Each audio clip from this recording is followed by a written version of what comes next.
설교하기 전에 우리 좀 서로 앞뒤로 아까도 인사했지만 한 번 또 이게 도대체 옆에 누가 있나 한번 더 살펴보시고 반갑습니다. 주님 안에서 환영합니다. 예.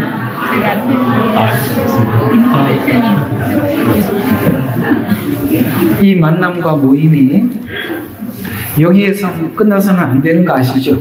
예. 우리 천국 가서 다 만나. 예. 우리는 이 땅에 뭐가 더 잘 되기 위해서 예수님을 믿는 것이 아니라 우리 주 예수 그리스도께서 저희들을 위해서 십자가에 죽으시고 우리에게 생명을 주신 그 하나님을 믿는 것입니다. 우리가 전하는 복음은 천국 복음이고 그 천국 복음은 마지막 종착역이 우리 주님 앞에 서 있는 것이죠. 오늘 우리 찬양 성가대 이름이 뭐였죠? 마하나임. 참 좋은 이름이십니다.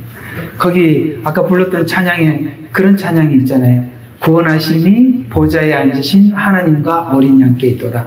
이게 요한계시록의 마지막 고백이라는 거 아십니까?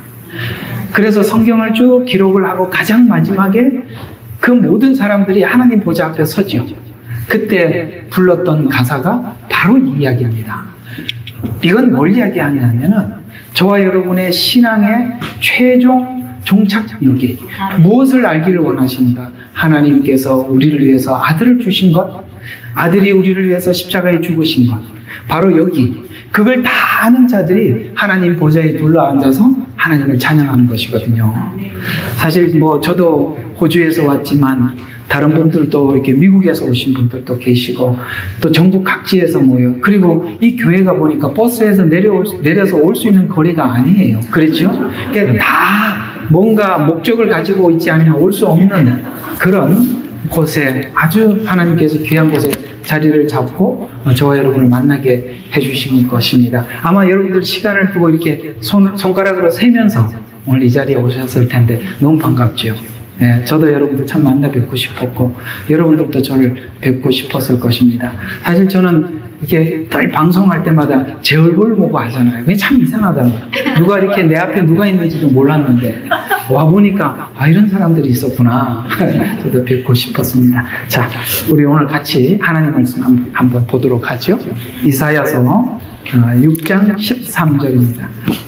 예, 이게 저희 교회의 마크예요. 예.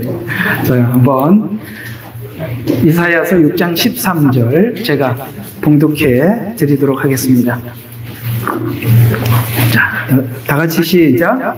그러나 그 안에도 아직도 10분의 1이 있을 것이요 그것들이 돌아와서 먹힐 것이니 잎이 떨어져 줄기가 남아있는 보리수나무 상수리나무처럼 거룩한 씨도 그 줄기가 되리라 하셨더라. 아멘. 좀 이상한 성경이 아니고 그냥 킹제임스 성경을 읽었던 겁니다.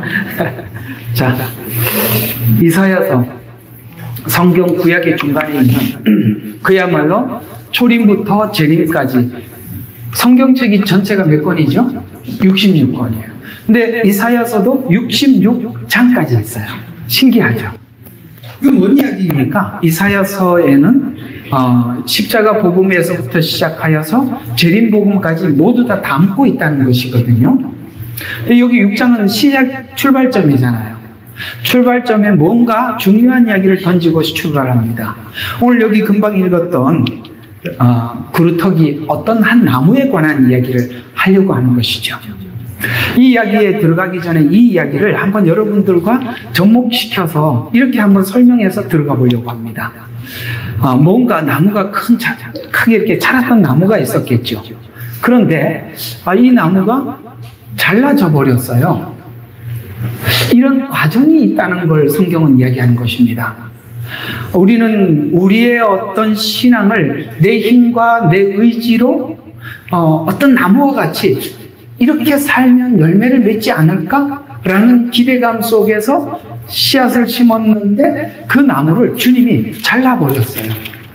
그럴 수 있나? 라는 생각이 들겠죠. 아마도 우리는 안 잘릴 거라고 생각했는데 하나님이 잘라버렸습니다. 그리고 거기에다가 어떤 새 씨앗, 거룩한 씨앗을 떨어뜨려서 거기서부터 시작하겠다. 이렇게 이야기하죠. 이건 도대체 뭔 이야기냐? 여러분, 성경은 구약과 신약이 있죠. 이상하게 말라기는 어떤 하나님께서 당신의 백성들을 선택해서 부르시고 지금까지 쭉 끌고 왔는데 말라기는 둘이 헤어지는 이야기예요. 하나님과 이스라엘 백성들이 서로 안녕하는 거거든요. 어떻게 안녕하냐? 이렇게 질문하죠. 우리를 사랑했다고요? 어떻게 사랑했는데요? 이런 질문을 하고 주님은 야곱은 에서의 동생이 아니냐? 나는 에서는 미워했고 넌 사랑했어. 이 말을 못 알아듣죠. 그래서 둘은 헤어집니다. 근데요, 마태복음 주님이 이 땅에 오셔서 둘은 만납니다. 다시 만납니다. 감이 잡히죠. 뭔가가 잘라졌고 새로 심어졌다는 것이요. 바로 이 이야기를 성경은 거창하게 하고 있는데 여기 이사야서는 지금 6장이잖아요. 그러면 이게 뭔가 이사야서 속에 뭔가 중요한 이야기를 하려고 하는 것이죠. 곧 이스라엘 백성들은 곧이어 포로로 잡혀갈 것입니다. 그리고 그들은 바벨론에서 엄청난 고생을 하고 다시 돌아오지요. 돌아오고 난 이후에 그들은 정말 거룩한 하나님의 백성으로 세워지지요. 그러나 그것이 또 한 번 무너지는 경험을 하게 되는데 그게 말라기서 이야기입니다. 그런데 저는 예수님을 처음 믿고 구약에 있는 12지파와 신약에 있는 12사도의 이야기가 너무나도 다르다는 게 참 신기했습니다. 이들은 왜 이렇게 끝나야 하고 왜 12사도들은 자기의 생명을 다해서 하나님을 섬기고 정말 하나님의 예수님을 믿는 제자로 그렇게 즐겁게 정말 자기 생명을 다해서 살아갔을까? 도대체 무엇이었을까? 라고 그 둘을 비교를 해보니까 이런 거예요.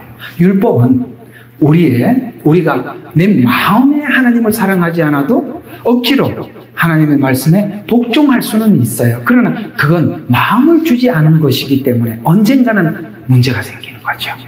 그러나 사랑하는 관계 속에서 함께 한다면 그거는 불변하겠죠.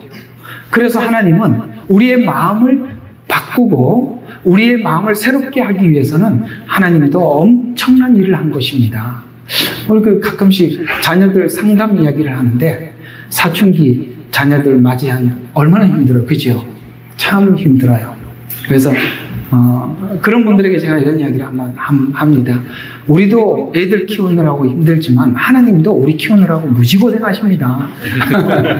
이런 이야기를 합니다. 왜요? 우리도 사춘기 같은 시간을 넘어서야 어른이 되거든요. 신앙에도 사춘기가 있어요. 신앙에도 어린아이 때가 있고요. 신앙에도 장성한 때가 있어요. 그 어떤 넘어가는 요 전환기 안에는 한 가지를 경험해야 된대요. 배임당하는 경험이죠. 뭔가가 잘라져야 합니다. 그게 뭘까요? 바로 내 의지, 내 힘으로 하나님을 사랑해 보겠다는 그 의지가 꺾이고 정말 하나님께서 찾아오셨던 그 사랑에 의존하여서 우리 하나님 앞에 서야 하는 그 시간이 우리 모두에게 필요한 것이죠. 바로 그 시간이 이런 시간이 있다는 것에 대해서 공감하십니까? 아멘. 이거 아직도 아멘 안 하면 처리에 안 든 거예요. 자, 그래서 한번 본문을 한번 설명해 보도록 하겠습니다. 저희 교회에서는 이런 식으로 설교를 하거든요. 그래서 한번 저희 교회 타입으로 한번 해보겠습니다. 자, 이사야 6장은 1절부터 4절까지는 하나님의 보좌 환상을 보여주고 있고요. 그 다음에 5절부터 8절까지는 보냄받은 이사야의 이야기입니다. 그 다음에 9절부터 13절까지는 깨닫지 못하고 보지도 못하고 듣지도 못해서 회심하지 못하는 자들이 완전히 버려짐이 있을 때 그 이야기를 듣고 난 이후에 하나님께서 이사야에게 이런 말씀을 하고 있습니다. 아직은 10분의 1이 남아있다 하면서 그들을 위해서 8절에 보니까 누가 우리를 위해서 가랴 하기에 내가 여기 있나이다.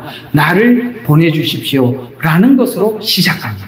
자, 오늘 이 이야기를 조금 종말론적 관점에서 접목을 시켜보면 여러분 이상하게 성경은 무슨 이야기를 하더라도 꼭 남은 자 이야기로 가버려요. 그렇죠. 고개를 안 끄덕거리는 건 성경은 안 읽었다. 이런 이야기입니다. 네, 잘 보세요. 자꾸 하나님은 남은 자로 갑니다. 그런데 그 남은 자들에게 누군가는 전해야 하기 때문에 누가 전할 것이냐 라고 물었을 때 이사야가 나를 보내십시오 라고 하나님 앞에 요청을 하죠.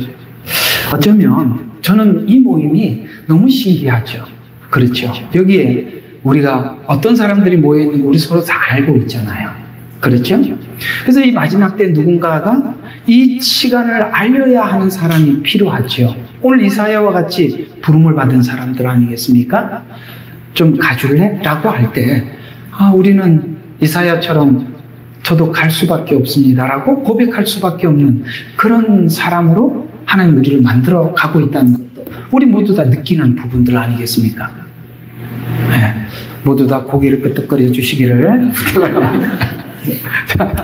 자, 그래서 심판으로 완전히 버려져서 멸망 중에도 하나님의 계획이 지속되어 이어질 수 있었던 것은 오늘 이사야서 1장 13절에 보면 배임을 받았을지라도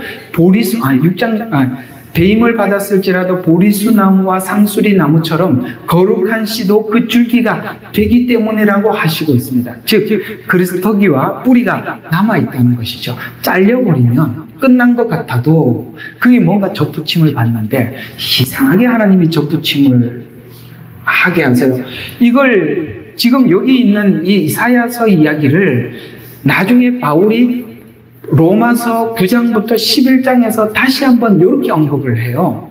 이스라엘은 배임을 당합니다. 그런데 그 배임 당한 자리에 이방인이 슬쩍 와서 접붙임을 받아요. 그리고 이방인이 열매를 맺고 있어요. 근데 이스라엘이 볼 때는 너무 이상하거든요.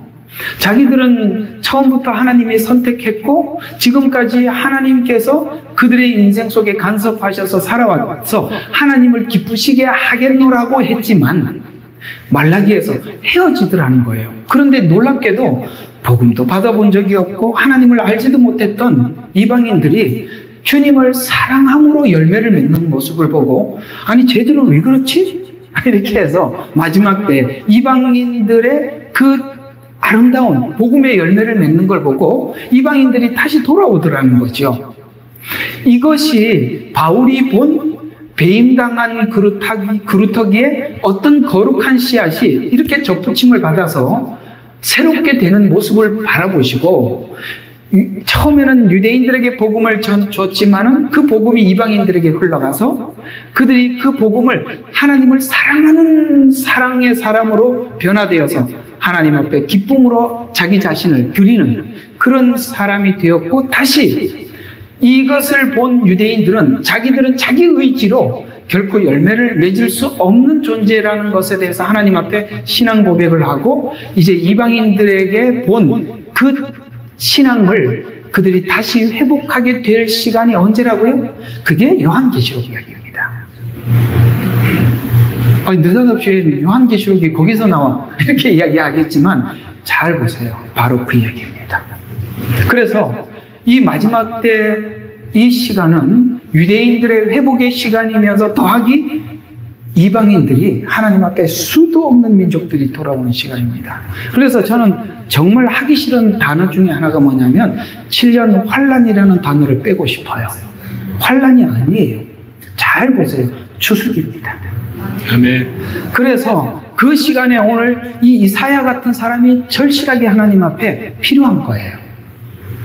그래서 그루터기가 남아있기 때문이다 라고 그렇게 말씀하고 있습니다. 자, 그러면 이 이야기가 성경대로 말한다면 적당한 가지치기 정도가 아니라 나무 전체를 제거할 만큼 배임을 당했다라고 성경은 말씀하고 있어요. 다 잘렸기 때문에 그루터기만 남아있는 거 아니겠어요? 약간의 가지치기 정도가 아니었다라는 것이죠. 자, 그 말씀이 여기에 이렇게 등장하고 있어요. 요한복음 15장 1절에 보니까 나는 참포도나무요 나의 아버지는 농부시라 그 내 안에서 열매를 맺지 못하는 가지마다 그분께서 제거해버리시고 열매를 맺는 가지마다 정결케 하시어 더 많은 열매를 맺게 하십니다. 농부인 하나님께서 열매 아닌 것을 잘라내는 경험을 하고 있는 중이다는 거예요. 주님은 자르고 나는 잘린 경험을 하는 거예요. 침례 요한이 외쳤습니다. 뭐라고 외쳤습니까? 나무를 열매를 맺지 못하는 도끼가 나무 뿌리에 올려 있단 말이에요. 열매 맺지 못하는 나무를 뿌리를 잘라서 새롭게 하겠다는 것입니다. 새로. 여러분, 우리가 왜 신앙생활에 전전긍긍하는지 아십니까? 내가 했던 방식을 내려놓지 못하기 때문에 그래요. 알아들으셔야 돼요, 이 말을. 아셨습니까? 내가 하는 방식을 내려놓고 하나님의 은혜를 받아들이고 거기서 새롭게 시작해야 되는데, 우리가 너무 열정이 앞서서 자기 방식으로 나가는 거죠. 그런데 이상하게 이 자기 방식들은 다 끊어지게 만듭니다. 제가 이 이야기를 이런 식으로 잘 설명을 여러 번 해드리는데요. 이런 이야기죠. 베드로 이야기예요. 베드로는 가이사랴 빌립보에서 멋진 신앙 고백을 합니다. 주는 그리스도요 살아계신 하나님의 아들입니다. 이건 뭘 이야기하느냐면 성경에 말씀하고 있는 가장 중심되는 신앙 고백을 정확히 했다는 이야기입니다. 매우 정확하게. 그렇게 했죠. 그랬더니 그 고백 위에 뭐를 하시겠다고요? 교회를 세울 것이다. 음부의 권세가 이기지 못할 것이다. 여러분, 베드로는 자신만만했습니다. 그때 예수님이 정말 이해가 안 가는 이야기를 하는 거예요. 그러기 위해서는 내가 십자가에 죽어야 하겠고 3일 만에 살아나야 하리라. 그러니까 살아나야 하리라는 말은 안 들리고 죽어야 한다는 말만 들리는 거예요. 그러니까 주여 그리 마옵소서, 결코 그 일이 당신께 미치지 않겠습니다. 제가 책임지겠습니다 라고 했더니 예수님 뭐라고 그랬습니까? 정말 이게 정신이 나갔다 왔다 하는 이야기 아니겠습니까? 사탄한 뭔가를, 아니 조금 전에는 정말 위대한 고백을 했다라고 이야기했더니 조금 있다가는 사탄아 물러가라 했으니 이게 지금 베드로가 혼이 빠진 이야기 아니겠어요? 너무 놀랍잖아요. 그러면서 네가 닭 울기 전 3번 나를 부인할 것이래요. 기가 막히는 이야기 아닙니까? 그래서 베드로는 실제 예수님을 3번 부인하게 되죠. 그리고 자기의 처참한 모습을 확인하게 됩니다. 이 상태가 오늘 본문의 무슨 상태? 배임당한 상태. 이제 감이 오시죠? 예, 우리는 아는 지식으로 하나님을 섬길 수가 있는 게 아니에요. 우리 의지로 하나님을 섬길 수 있는 것도 아닙니다. 우리가 하나님을 섬기는 것은 그분의 십자가가 내 가슴 속에 흘러야 하는 거예요. 그분의 피가 있어야 하고 그분의 살이 내 살이 되어야 하는 것입니다. 바로 십자가 안에서 연합하는 이 동참, 이 연합이야말로 우리는 하나님과 분리될 수 없는 그 사랑의 관계 속에서 사도들처럼 그렇게 우리 인생을 살아갈 수 있는 것입니다. 마지막 때 피난처가 어디 갔습니까? 주님을 사랑하는 사랑 안에 있다는 것을 기억하시길 바랍니다. 그래서 잘라내는 경험을 하게 하는 것입니다. 이 일 없이는 우리는 결코 하나님이 원하시고 하나님이 만족할 만한 신앙 고백을 할 수 없다는 것입니다. 바로 이 부분이 아마도 여러분들이 생활하면서 삶 가운데 하나님이 하시는 그 작업임을 여러분이 아실 것이고, 이 작업을 하는 과정 속에서 우리는 많은 아픔을 겪고 있다는 것을 알게 될 것입니다. 그러나 걱정하지 마십시오. 주님이 손을 대시면 우리는 멋진 가지로 아름다운 열매를 맺는 자로 지금 변화되고 있는 중이니까요. 그래서 어떤 부분이 잘려야 하는가, 그리고 잘렸는가, 이 말라기에서 보면 하나님과 이스라엘 백성들 사이에서 좁혀지지 않는 둘의 대화, 이 부분이 잘려져야 되는 거예요. 율법으로 하나님 앞에 의무적으로 신앙생활하는 것이 잘려져야 된다는 거예요. 그래서 그 둘의 대화를 보면 하나님이 우리를 사랑하는 방식을 이스라엘 백성들은 모르고 있는 거거든요. 말라기와 마태복음 관계 속에서 보면 바로 내가 너희를 선택했고 너희를 사랑했다라고 말라기서 1장 2절에 보면 주가 말하노라 내가 너희를 사랑하였노라, 이렇게 사랑 고백을 하나님이 이스라엘 백성들에 했단 말이에요. 나 너 사랑해, 이렇게 사랑했어, 이렇게 얘기했더니 그러나 너희는 말하기를 어떻게 우리를 사랑하였나이까. 여러분, 사랑은 있잖아요. 사랑의 반대말이 뭔지 아세요? 동정이에요. 깜짝 놀랐죠? 아닌 줄 알았죠? 동정이래요. 동정은 동등한 관계에서 하지 않는 겁니다. 동등하지 않아요. 불쌍해서 가는 거거든요.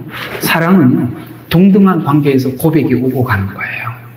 믿음도요, 동등한 관계에서 하는 거예요. 하나님은 우리를 끌어올리시는 거예요. 어떤 걸 끌어올리시느냐면 에덴 동산에서 하나님의 모양과 형상대로 지어서 하나님 안에 내가 있고 내 안에 하나님이 있는 동등한 관계에서 출발을 했었습니다.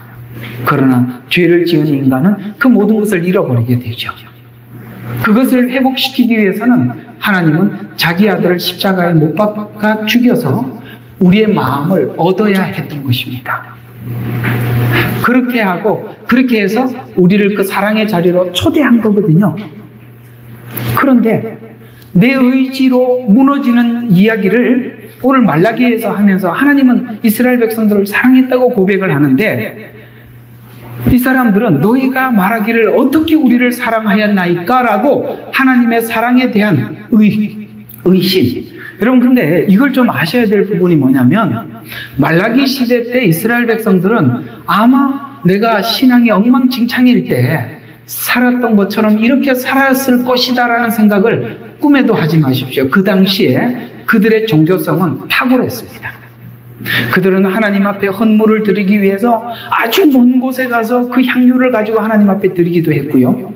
그들의 열심과 열정은 누구보다 그 종교적인 열심은 대단했었습니다.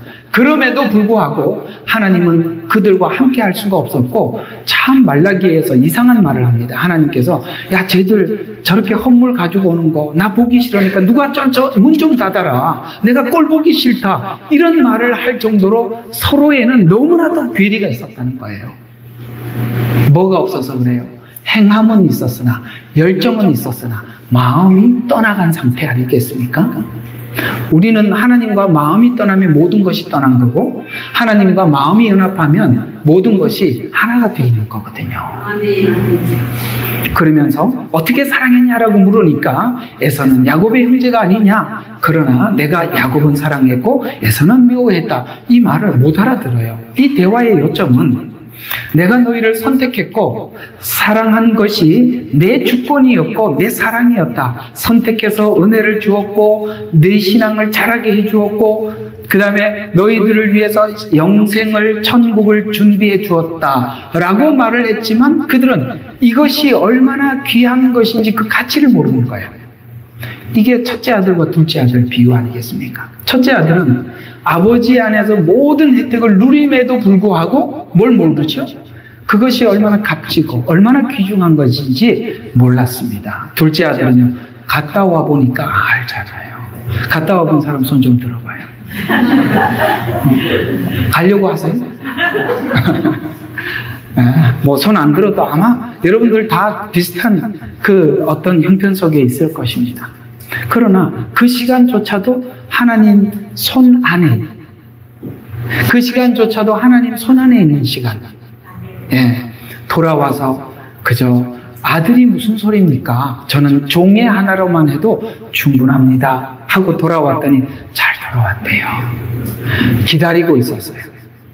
여러분, 우리가요, 이제 둘째 아들 정도가 돼서 갔다가 돌아오면 누가 먼저 찾아내야 돼요? 둘째 아들이 아버지 어디 있나 뭐 멀리서부터 살피고 막 숨어서 들어와야 되는데 아버지가 더 먼저 찾아내요. 그건 뭐죠? 얼마나 기다리고 있었느냐, 그 이야기입니다. 저는 설교를 하면서 굉장히 놀란 게 있어요. 두 가지예요. 하나는 뭐냐면, 야곱이 야복강 나루터에서 하나님과 씨름을 하는데 그 씨름을 야곱이 한 것이 아니라 주님께서 야곱과 평생을 씨름하고 있었다는 거예요. 잘 모르겠죠? 하나님이 나하고 씨름하고 있다면. 또 하나 놀란 게 뭐냐면, 욥기서를 읽고 굉장히 놀랐습니다. 욥기서 가장 끝에 가보면 하나님께서 폭풍 가운데 서서 욥을 부르십니다. 폭풍 가운데 누가 서 있었다고요? 하나님이요. 둘째 아들이 돌아올 때 누가 먼저 찾았죠? 아버지가요. 이건요, 우리는 마치 인생을 살면서 하나님은 떠나가는 것 같이, 나 홀로 남은 것 같지만 하나님은 계속 우리와 씨름하고 계시고 폭풍 가운데 서서 기다리고 있었던 것입니다. 왜 그런 시간을 해야만 할까요? 우리는 하나님의 사랑을 지식으로 하는 것이 아니라 마음으로 이해해야 하기 때문에 그렇습니다. 받아들여야 했기 때문이죠. 자발적인 순종, 자발적인 사랑은 그 사랑을 아는 자만이 할 수 있는 것이기 때문에 그렇습니다. 우리가 하나님이 우리를 기계적으로 만들고 싶지 않은 거예요. 자유의지를 회복시키고 싶은 거예요. 다른 말로 표현하면 선악과를 앞에다 두고 먹으라고 입에 넣어도 우리가 스스로 빼버리기를 바라는 것입니다. 죄를 스스로 거부하는 자로 세우기를 원하시는 것입니다. 이것이 바로 성경이 그토록 돌아서 우리에게 찾아온 이야기입니다. 왜? 직선으로 오지 않잖아요. 어렵지 않죠? 제 말? 하나님은 돌아서 왔다니까요. 우리도 돌아서 간다니까요. 왜요? 직선으로 쭉 갈 수 없는 것이기 때문에 다 골고루 알고 경험하고 하나 되는 그 속에 하나님이 우리에게 뭘 하셨는지 알고 만나기를 원하시는 것이죠. 그 가치를 모르지 않느냐. 낳아준 사랑, 자라게 한 사랑, 준비한 사랑을 네가 몰라서 그렇다. 그래서 우리가 은혜를 받고 알면 알수록 내가 구원받은 것이 너무나도 놀랍고 지금 믿고 있는 것이 또 놀랍고 세상이 이렇게 돼도 나는 이제 순교를 각오하고 주님이 오시는 그날까지 내 믿음을 지키고 하나님 앞에 서야지 하고 내 마음에 다짐하고 있는 여러분 자신이 놀랍지 않습니까? 이건 여러분의 실력이 아니라는 거죠. 은혜 아니겠습니까?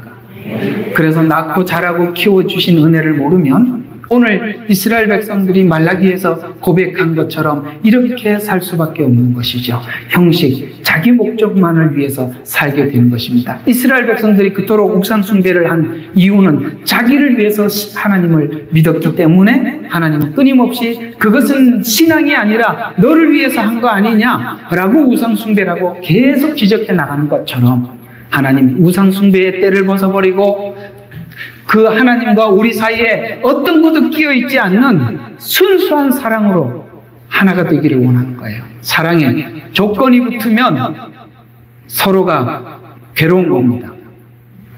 그렇죠? 시집 가기 전에 키가 몇 개 있어? 집 키 있어? 차 키 있어? 뭐 이렇게 묻고 아니 남자가 그걸 알고 만나면 그 얼마나 이상하겠어요. 그렇죠. 하나님 그걸 지우는 거죠. 사랑에는 어떤 것도 끼어 있어서는 안 되는 거예요. 하나님이 우리에게 순수한 마음으로 찾아왔다면 우리도 어떤 것도 기대하지 않고 그 사랑에 그대로 보답하는 것이 사랑의 교감인 거예요. 말라기서 1장 10절에 보니까 그렇게 어떤 조건을 가지고 뭔가를 하나님의 손을 바라보면서 쳐다보는 우리들을 향해서 너희 가운데 쓸데없이 문을 닫는 자가 누구냐? 너희는 쓸데없이 내 제단에 불을 지피지 마라. 번제를 드리지 말라는 거예요. 그러면서 만군의 주가 말하노니 내가 너희를 기뻐하지 않으며 내가 너희 손에 있는 재물도 받지 아니하리라. 재물을 왜 드려요? 이거 드려서 뭔가를 받아내려고 재물을 드린 거 아니겠습니까? 그래서 나는 받지 않겠다라고 하나님은 선포하고 있는 것입니다. 이 말을 하는 이스라엘이 이해하기 어려운 시간들이 있었어요. 왜 문을 닫으려고 하는가? 왜 하나님은 이제 말라기 지나서 400년 동안 침묵해야 하는가? 이스라엘 백성들은 하나님께 계속 질문을 합니다. 애굽에서 왜 우리가 400년을 보내야만 하는 것입니까? 또 바벨론에서 70년이라는 이 포로 생활은 도대체 뭡니까? 400년의 침묵기는 무엇을 의미하는 것입니까? 뿐만 아니라 AD 70년에 나라를 잃어버리고 1900년에 가까운 이 긴 시간을 보내야 하는 이유가 뭐냐 이거죠. 이것이 이스라엘 백성들에게만 있는 사건이 아니라 여러분과 저의 개개인의 신앙 속에서도 이 시간이 필요한 것이에요. 그러나 은혜를 모르는 이스라엘 백성들에게 은혜를 깨닫게 해주려면 먼저 은혜 반대되는 것을 알아야 하기 때문이죠. 애굽에서 400년이 홍해를 건넸던 감격을 갖게 하기 위해서는 그 시간이 필요해요. 감격은 그냥 생기는 게 아니에요.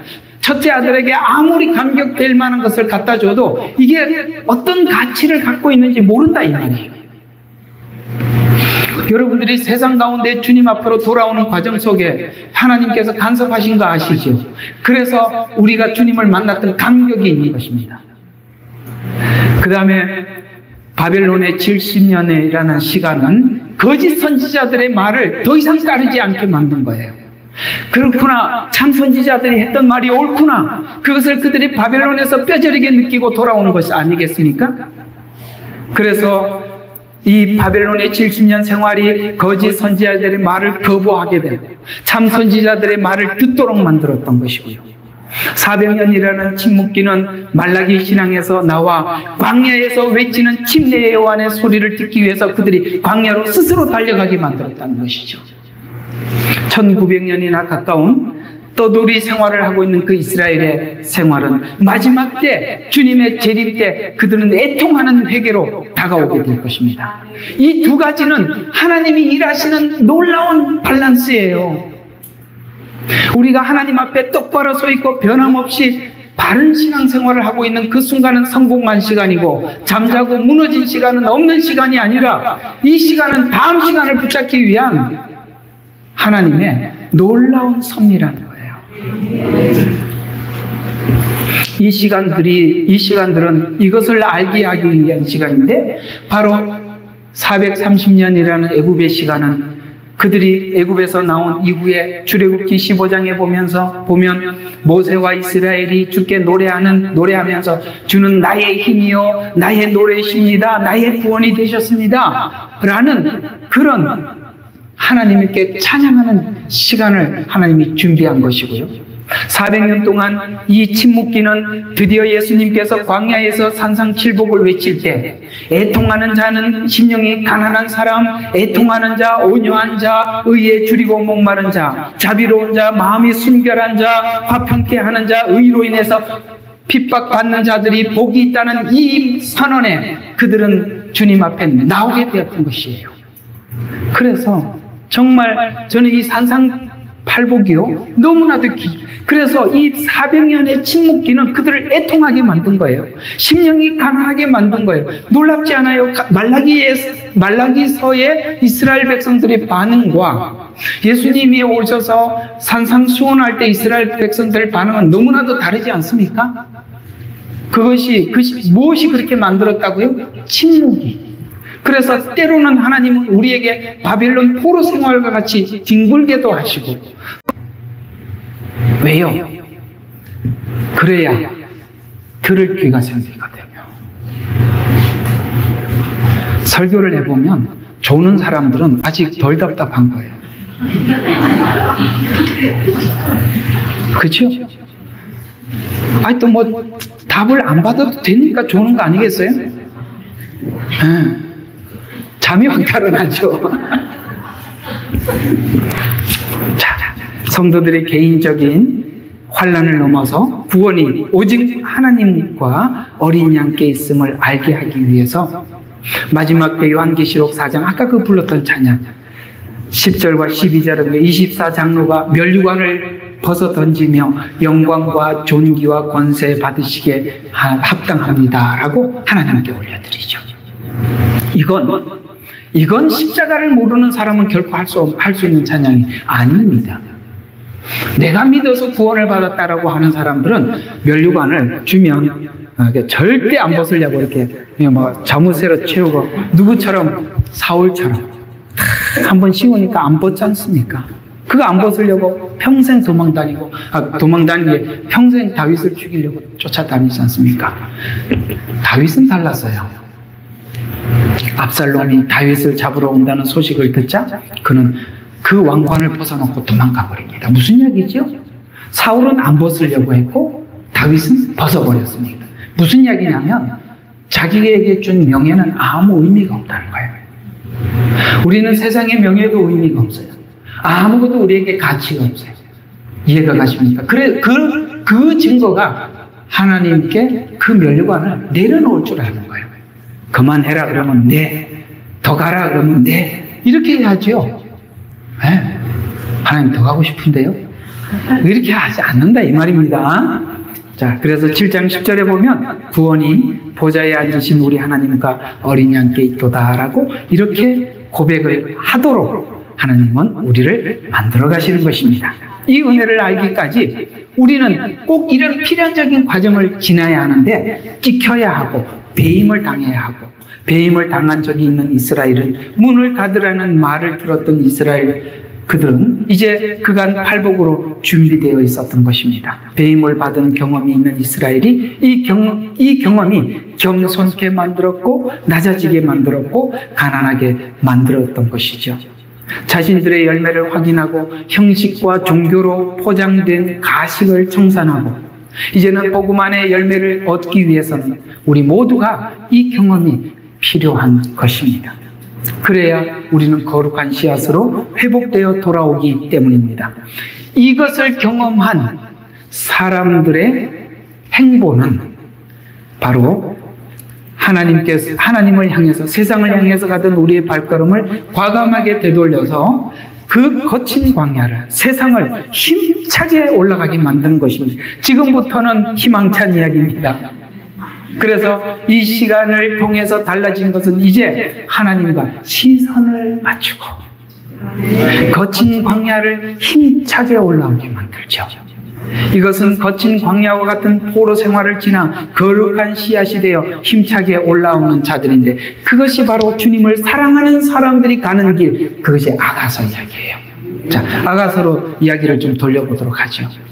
아가서 8장 5절에 보면 사랑하는 이에게 기대어 광야에서 올라오는 이 여인은 누구인가?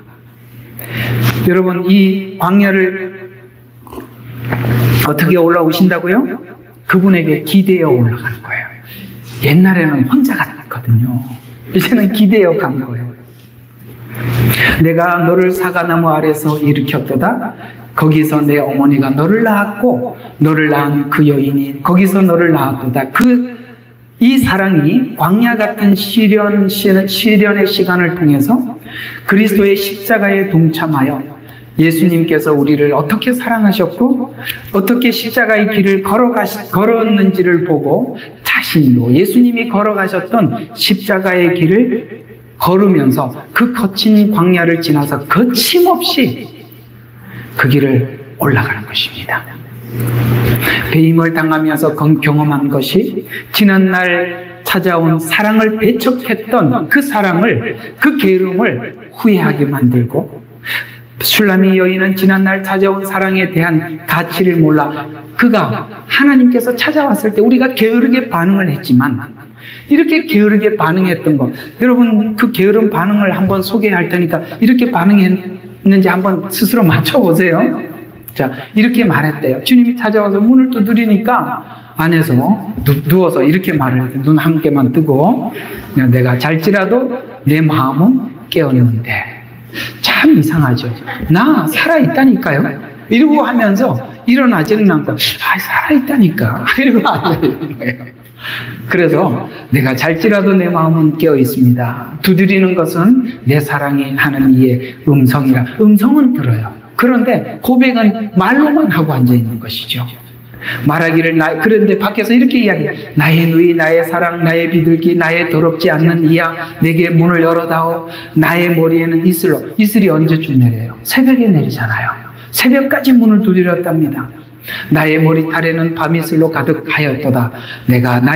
그런데 그렇게 했더니 안에서 이렇게 대답해요. 내가 겉옷을 벗었으니 어찌 다시 입으리요? 내가 발을 씻었으니 어찌 다시 더럽히리요? 이건 팔레스타인은 침대에서 자고 있다가 문을 열려면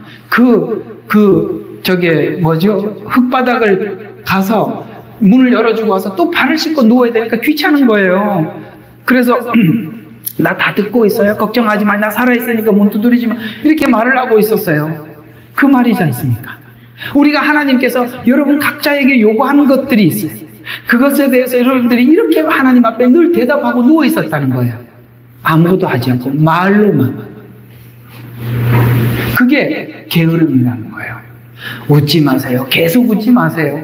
이제는 그걸 접어야 될 시간이 왔다 이 말입니다. 주님이 오시는 소리가 들리고 있는데 아직도 누워서 이 소리하고 앉아 있겠어요? 게으른 시간을 보낼 때 어떤 일이 생겼죠? 여기 아가서에서는 여우가 포도원에 들어와서 허물기 위해서 굴을 파고 들어오기 시작했고, 또 많은 시간을 지새면서 갈등하고 토라지기도 했지만 그런 과정을 겪으면서 슐라미는 무언가를 알아가고 있어요. 뭘 알았습니까? 찾아온 신랑의 소중함을 알게 되었습니다. 그게 찾아온 게 얼마나 귀한지 알게 되었어요. 그래서 신랑을 놓지 않고 찾아가기로 결심합니다. 이 결심은 아무도 막을 수가 없었어요. 베드로가 아까 말씀드린 것처럼 그런 시간을 보냈습니다. 자기의 무너짐을 경험했고, 정말 주님께서 마지막에 질문했던 질문이 뭐죠? 네가 나를 사랑하느냐라고 물었어요. 그때는, 그전에는 뭐라고 대답했냐면, 나 내 힘으로 따라갈 수 있어요 라고 대답했거든요. 그걸 차마 대답할 수가 없어서 주께서 아시나이다 이렇게 대답한 거죠. 알잖아요. 사랑 없이 못 따라가는 거 저 경험했습니다 라는 이야기 아니겠습니까? 이것이 바로 배임을 당하는 것입니다. 게으름이 배임을 당하고 복음의 소중함을 깨달은 후에 신랑을 찾아가는 길에 많은 경험을 하게 됩니다. 배임을 당한 경험이 모든 장애를 극복하게 만드는데, 이제는 경계하죠. 사단이 혹시나 하나님과 내 사이를 갈라놓지 않나, 그래서 만남에서도 경계하고 대화에서도 경계하고 삶에서도 경계하는 것입니다. 참 신앙의 중요한 것이 경계라는 것을 많이 경험을 했을 거예요. 잠시 방심해서 내어줬던 것들이 세상에 이런 긴 시간 나를 괴롭히다니. 이런 경험이 있다 없다? 큰 소리로 있다. 있습니다. 그게 누군들 없겠어요? 전들 없겠습니까? 이게 그렇게 게을렀던 시간에 여우가 들어와서 열매를 맺으려고 하는 꽃을 다 떨어뜨리고 이렇게 파괴되었구나, 이렇게 무너졌구나. 그러나 알면 늦지 않았어요. 그냥 지금부터 하면 돼요. 아셨죠? 하나님의 시간은 끝은 없어요. 계속 돌고 도는 겁니다. 그래서 이제는 사단의 방해를 캐치할 수 있게 되고, 그 다음에 사랑하는 일을 열심으로 극복한 그 광야를 거침없이 올라가게 하는 것입니다. 그래서 아가서 5장 6절과 8절에 보면 성읍을 돌아다니는 파수꾼들이 나를 쳐서, 오늘 여기 술라미년이 하는 솔로몬을 찾아가고 있는데 너가 누구냐 하고 두들겨 패요. 그래서 나를 쳐서 상처를 입혔고 노울이 빼앗겨. 그래서 교회 가보니까 나는 주님을 사랑해서 주님을 만나고 싶어서 교회 갔는데, 아까 그 가사 참 재밌는 게 있대요. 상처도 있다 그랬나? 아픔도 있다 그랬나? 난 처음 듣는 찬양들이, 우리 젊은 사람들은 이런 찬양을 부르고 사는구나 오늘 처음 알았습니다만, 우리가 교회 다니면서 관계 속에서 상처도 입어요. 그렇죠? 네. 그래도 상관없어요. 따라해보세요. 상관없다. 근데 상관이 없어야 되는 거예요. 그럴 수도 있는 거예요. 우리는 그걸 극복할 마음을 가지고 사셔야 되는 거예요. 그럼 누군가를 기르는데 누군가를 도와줘야 하는데 우리가 상처를 안 받고 어떻게 할 수 있겠습니까? 아시겠죠? 그거는 그냥 있는 거예요. 내가 상처 없는 교회를 정하겠다. 그러면 그런 교회는 천국가에 있습니다. 그런 교회는 천국가에 있습니다. 그래서 성읍을 돌아다니는 파수꾼들이 나를 쳐서 상처를 입혔고 노울을 빼앗아가지만 8절에 보니까 내가 내 사랑함으로 병이 났다고 말해. 병이 날 만큼 사랑했으니 이들이 두들겨 패든 상처를 입히든 상관이 없는 거예요. 나는 주님을 사랑함으로 병이 났대요. 지금 다 병이 났죠? 덜 났구나. 자, 그 과정을 거치면서 내 사랑하는 네가 어디 있는지, 무엇을 자신에게 원하는지 알게 되더라는 거예요. 그래서 이걸 알게 되었대요. 하나님께서 우리를 구원하신 그 사랑과 은혜는 나를 위한, 나만을 위한 신앙이 아니라는 걸 알게 되었대요. 그래서 그 예수님이 나의 신랑이기는 하지만 그분의 시선이 아직 어린 성도들을 양육하기 위해서 그들을 불쌍히 여기고, 혹시나 누가 저들을 돌봐줄 건, 누가 저들에게서 아까 이사야에게 이야기한 것처럼 말이죠. 누가 좀 가서 돌봐줄래? 라고 하는 그 아버지 하나님의 안타까운 마음을 보았다라는 거예요. 그래서 이것이 나만을 위한 것이 아니라 아직 그 연약한 성도들을 향해서, 연약한 지체들을 위해서 주님은 간절함을 가지고 있구나 라는 것을 이 슐라민 여인은 발견하게 되어요.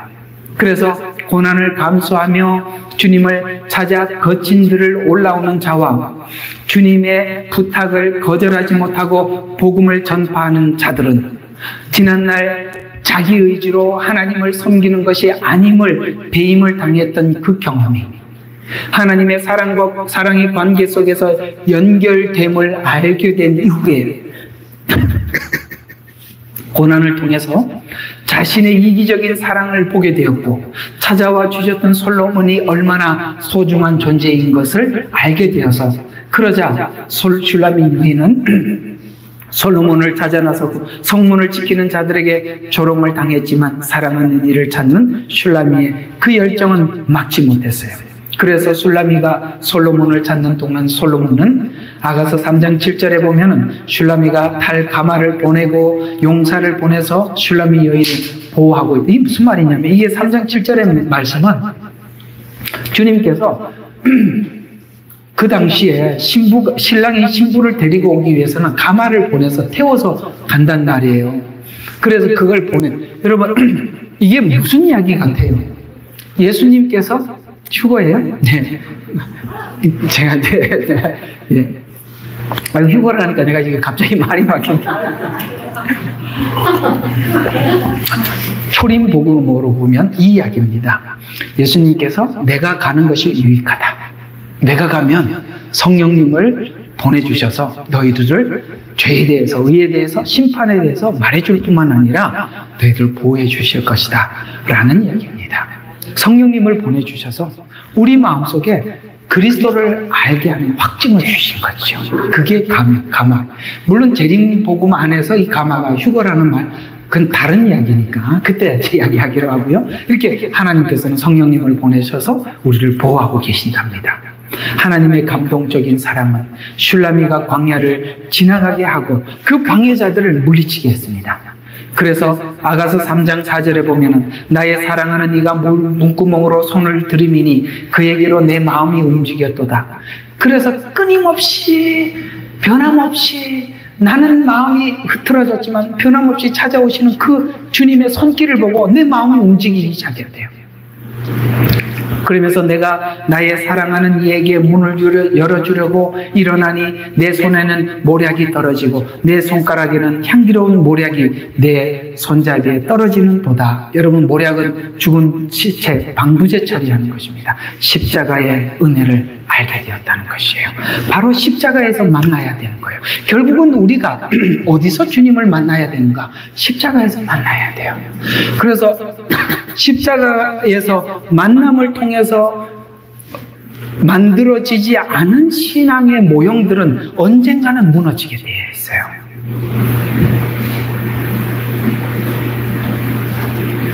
인상을 펴세요. 십자가에서 만들어지지 않은 신앙은 반드시 무너집니다. 거기서 모든 것이 출발하는 것입니다. 그것은 바로 성육신하여 죽음을 넘어온 그 사랑은 정신을 차려보니까 너무나도 커서 형식적으로 그분을 대할 수도 없었고 우리가 종교적으로 주님을 섬길 수도 없었어요. 그것이 과감하게 하나님은 배임을 당하게 끊어버리는 것이에요. 처음엔 그 사랑이 나만을 위한 사랑인 줄 아는데 이 과정을 넘어와 보니 아가서 끝부분에 이렇게 고백하더래요. 7장 10절에 보면 나는 사랑하는 이의 것이며 그의 사모함은 나를 향해 있도다. 이게 무슨 말이냐면 앞에서 슐라미 여인은 솔로몬에게 이렇게 고백했거든요. 너는 내 거야. 이렇게 말하는 게 가장 빠른 건 당신은 내 거야. 그래서 자기 걸로 생각했는데 여기에 7장 10절에 가서 이 과정을 넘어서서 보니까 뭐라고 얘기해? 나는 나의 사랑함이 내가 당신 거구나 이렇게 알게 되더라는 거예요. 여러분, 당신이 내 거야 그러면 소유가 되잖아요. 예수님 내 소유가 되잖아요. 그런데 내가 당신 거라고 고백하는 것은 나는 당신 것입니다 라는 것이죠. 여러분, 여기에서 우리 신앙은 딱 뿌리를 내는 것입니다. 아시겠죠? 예, 여기가 너무 중요한 자리거든요. 하나님이 요구하려고 이렇게 하시는 거예요. 여러분에게도 그렇게 하시는 거예요. 다 그냥 알아들으시면 돼요. 자, 그래서 이기적인 사랑에서 이타적인 사랑으로 바뀌지요. 그것은 바로 나를 위해서 오신 그 성육신, 십자가의 죽음, 그 부활, 영생, 이것이 바로 나를 위해서 아낌없이 주시기 위해서 성육신은 너무나도 놀라운 거예요. 누가 죽으러 옵니까? 누가 어떻게 죽는 줄 알고 옵니까? 그분은 우리를 창조한 하나님이시잖아요. 그분이 시간 속으로, 율법 안으로 우리에게 배척당하기 위해서 이 땅에 오십니다. 그게 성육신의 신비 아니겠어요? 그리고 그분은 힘이 없고 능력이 없어서 십자가에 죽으신 것이 아니라 우리를 위해서 견디시고 참으셨죠. 이제는 우리도 그런 일을 할 수 있는 사람으로 바뀌었어요. 그래서 이렇게 고백해요. 그래서 나는 당신에게 속했습니다 라는 말로 끝나는 게 아니라 뭔가 그가 주님을 위해서 이런 일을 하겠다고 고백을 하는데 8장 6절입니다. 내 마음의 인장처럼 내 팔 위에, 그러니까 내 마음의 인장처럼 내 팔 위에 인장처럼 나를 새기라. 사랑은 죽음보다 강하고 질투는 음부보다 잔인하니. 이게 하나님의 속성이에요. 이게 하나님의 속성이에요. 사랑은 죽음보다 강해요. 그래서 주님이 올 수 있었고, 이제 우리가 주님을 사랑하는 이 사랑은 죽음보다 강해서 우리가 주님을 향해서 가는 건 죽음도 끊을 수 없는 거예요. 그래서 로마서 8장에서 누가 그리스도의 사랑에서 끊을 수 있으리요? 라고 말씀하고 있는 거예요. 사랑이라는 관계, 이 자리에까지 오기까지 우리는 하나님께서 우리가 할 수 있는 방법을 그냥 내버려 두셨어요. 그리고 분명히 아니라는 걸 알 때 하나님께서 과감하게 잘라버리시고 거룩한 씨앗을 다시 떨어뜨려서 거기서부터 새 출발하는 것입니다. 그래서 이스라엘에게는 첫 출애굽이 있었고 두 번째 바벨론 포로가 있었던 것입니다. 이 두 가지는 성도 모두에게 찾아오는 하나님의 방법이에요. 질투는 음부처럼 잔인하니 하나님의 이 잔인한 사랑을 누가 막을 수 있겠습니까? 그것은 숯을 불타 숯 곧 심히 맹렬한 불길을 가지는 것이라. 많은 불들로서도 그 사랑을 끌 수 없으며 큰 물로도 잠기게 할 수 없나니 사람이 그 집에 모든 재산을 주어 사랑과 바꾸려 한다면 그 일은 완전히 멸시받아 그건 아무 의미가 없게 될 것이다. 사랑 이건요, 하나님은 천지를 다 바꾸어도 이것과는 바꾸지 않는데요. 아까 우리 찬양 참 오늘 설교하고 어떻게 그래 잘 알고, 나무가도 주님과 바꾸지 않으리, 다른 어떤 은혜 구하지 않으리, 그렇게 된 것이죠. 그래서 솔로몬은 이렇게 화답했대요. 여러분들 이것도 여러분의 화답이 되기를 바라요. 우리에게는 한 작은 누이가 있으니, 작은 누이래요. 그녀에게는 가슴이 없도다. 그러니까 어리시오. 그녀에게 그녀가 청문받게 되는 날, 주님이 그를 부르신다면 우리가 우리 누이를 위하여서 무엇을 할까? 이게 바로 성숙한 성도가 어린 성도를 보는 관점이에요. 그가 주님께서 그를 부른다면 내가 그를 바라보고 내가 그에게 무엇이 되어줄까? 이렇게 고백하는 거잖아요. 그가 성벽이라면 우리가 그녀를 위해서 은으로 궁을 지으리라. 그녀가 문이라면 우리는 그녀를 백향록 판자로 두르리라. 그의 필요가 되어주겠다라는 거예요. 그의 필요가 되어줘. 우리는 연약하고 어린 성도들을 향해서, 그래서 베드로에게 내 어린 양을 먹이라고 한 거예요. 어린 양. 교회는 어린 양이 너무 많아요. 다 어린 양이 되고 싶대. 좀 자라야 되는데. 어린 양은, 큰 양은 목사님밖에 없다는데, 여러분 알아보니까 목사님이 어린 양이에요. 나는 교회 보면 너무 신기해. 교회 목사님은 어린 양인데 성도들은 큰 양이야. 근데 어떤 교회는 목사님은 큰 양이고 다 어린 양이야. 그래도 자라가더라고요. 이상하죠? 그래서요, 어떤 교회는요, 목사님이 너무나도 신앙이 어린데 성도들이 떠받들어서 신앙을 키워주고 있어요. 참, 그것도 신기한 건데, 그것도 하나님이 하시는 것 같아요. 그러나, 그렇든 저렇든, 직분은 신앙의 수준은 아니에요. 맞죠?